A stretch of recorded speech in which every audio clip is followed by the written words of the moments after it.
বিসমিল্লাহির রহমানির রহিম। ভাই ও বোনেরা, যে যেখান থেকে আমাকে দেখছেন এবং শুনছেন, আপনাদের সবাইকে আমার সালাম, আসসালামু আলাইকুম। আশা করি আপনারা ভালো আছেন, আমিও ভালো আছি। UK property gossip by Tasmina YouTube চ্যানেলের পক্ষ থেকে জানাই শুভেচ্ছা। আজ ফেব্রুয়ারি মাসের 23 তারিখ রবিবার 2025। এই মুহূর্তে লন্ডনের তাপমাত্রা আছে 10 ডিগ্রি সেলসিয়াস, বেশ ভালোই তাপমাত্রা। তো যা হোক, গুড়ি গুড়ি বৃষ্টি হয়েছিল, এখন অবশ্য বৃষ্টিটা কমে গেছে, নেই। আজ যে বিষয়টি নিয়ে কথা বলতে চাচ্ছি সেটা হলো যে নারায়ণগঞ্জের একজন ব্যক্তি, যার নাম সাইমন নামেই সবাই চিনেন, সৈয়দ সাইমন। নামটা আরও বড়, তার 5টা নাম মিলে হচ্ছে তার নাম। তো আমি ওই সৈয়দ সাইমন এভাবেই বলছি আপনাদের সামনে। তো বাড়ি হচ্ছে তার নারায়ণগঞ্জ। এই নারায়ণগঞ্জের ফতুল্লায় তিনি অঢেল সম্পদ করেছেন। মূলত তিনি বিগত আওয়ামী সরকারের সাবেক স্বরাষ্ট্রমন্ত্রী কিলার কামালের ক্যাশিয়ার হিসাবে পরিচিত, সবাই তাকে চেনেন। গত 12 বছর আগেও এই নারায়ণগঞ্জে ফতুল্লায় তিনি তার বাবার একটি সিমেন্টের দোকানে বসতেন, বাবার ব্যবসা তিনি দেখাশোনা করতেন। এরপর ঢাকাতে একটি মোটরসাইকেলের শোরুমে চাকরি নেন। এই মোটরসাইকেল শোরুমের চাকুরিতে তিনি প্রতি মাসে বেতন পেতেন মাত্র 20,000 টাকা।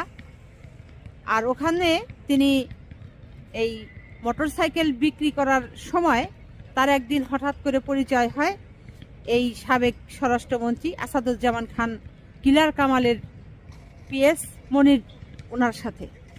এরপর এই সুচতুর সাইমন যেটি করেন যে এক এক করে আওয়ামী লীগের সাথে এমনভাবে ওতপ্রোতভাবে জড়িয়ে যান যে এই কামাল সাহেবের খুব প্রিয় ভাজন হয়ে যান। শেষ পর্যন্ত দেখা গেছে যে এই সাইমন তার যে পারিবারিক বিয়ে শাদী যেগুলো হতো, অনুষ্ঠানাদি যেগুলো হতো, সেখানেও দেখা যেত যে এই কিলার কামাল তিনি আসতেন এবং বেনজির যিনি ছিলেন ঊর্ধ্বতন কর্মকর্তা পুলিশ বিভাগের, তিনিও আসতেন। এবং তিনি এই সাইমন সৈয়দ বংশের ছেলে, তিনি এই বেনজির সাহেব এবং কিলার আসাদুজ্জামান খান কামাল এই উভয়েরই ক্যাশিয়ার হিসাবে কাজ করতেন। কাজ করে তিনি ঢাকা শহরে এমন কোনো এলাকা নেই যে সেখানে তার বাড়ি নেই, ফ্ল্যাট নেই, ব্যবসা নেই।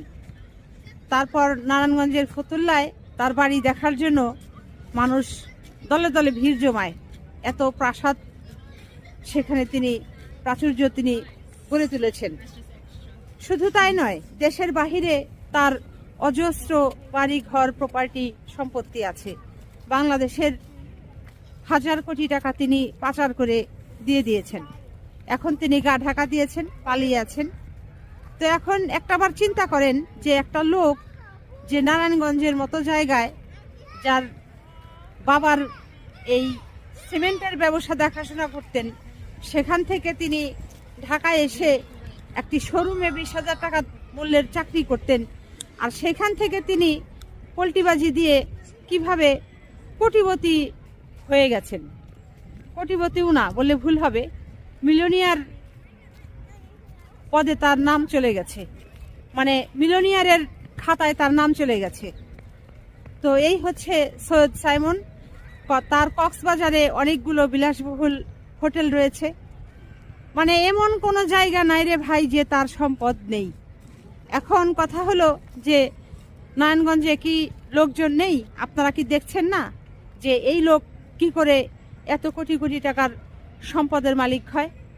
তার সম্পদ, বাড়িঘর যেগুলো আছে, প্রপার্টি যেগুলো আছে, এগুলো তো আসলে দেখা দরকার। আপনাদের তার সম্পদ সম্পর্কে তাকে তলব করা দরকার যে ভাই তুমি কোথায় এইগুলো পেলে? তুমি কি আর আলাদিনের চেরাগ হাতে পেয়েছিলে যে এই 12 বছরের মধ্যে তুমি এই হাজার কোটি টাকার সম্পদের মালিক হয়ে গেলে? তো যা হোক, বাংলাদেশে এরকম অনেক সৈয়দ সাইমন আছে। এগুলোতে এই সকল লোকদেরকে খুঁজে বের করতে হবে এবং আইনের আওতায় আনতে হবে। এখানে আরও একটি কথা বলে রাখা ভালো যে ওই নারায়ণগঞ্জে স্থানীয় আপনারা যারা আছেন, এই সৈয়দ সাইমনের বাবা তিনি নাকি আবার জামাতের সহসভাপতি, জামাতের নেতা। তো ছেলে যেহেতু এত বড় পজিশন পেয়ে গেছে এই সাবেক স্বরাষ্ট্রমন্ত্রী আসাদুজ্জামান খান কামালের সাথে সাথে থেকে, তখন তিনি কি করলেন, ওই জামাতের পাঞ্জাবির উপরে তিনি মুজিব কোট লাগিয়ে তারপরে ঘুরতেন, বিভিন্ন অনুষ্ঠান আদিতে তিনি যেতেন, প্রোগ্রাম করতেন ইত্যাদি ইত্যাদি।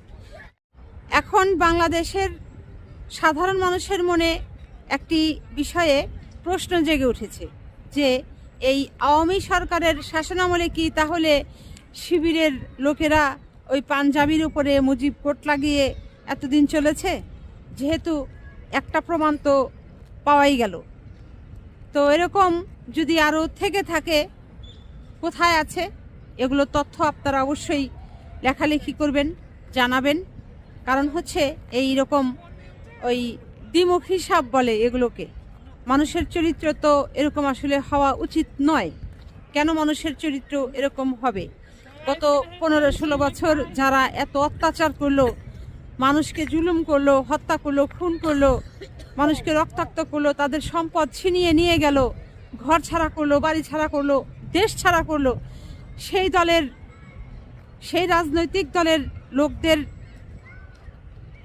ছত্রছায়ায় তারা এতদিন থেকে এখন কি করে আবার তারা অন্য দলে আসতে চায়, ভিড়তে চায়? এদেরকে তো আসলে বয়কট করতে হবে। তো আজ এখানেই শেষ করব। সবাই ভালো থাকবেন, সুস্থ থাকবেন এবং আমার জন্য দোয়া করবেন। আমার এই চ্যানেলটিতে লাইক, কমেন্ট, শেয়ার এবং সাবস্ক্রাইব করবেন। আসসালামু আলাইকুম, আল্লাহ হাফেজ।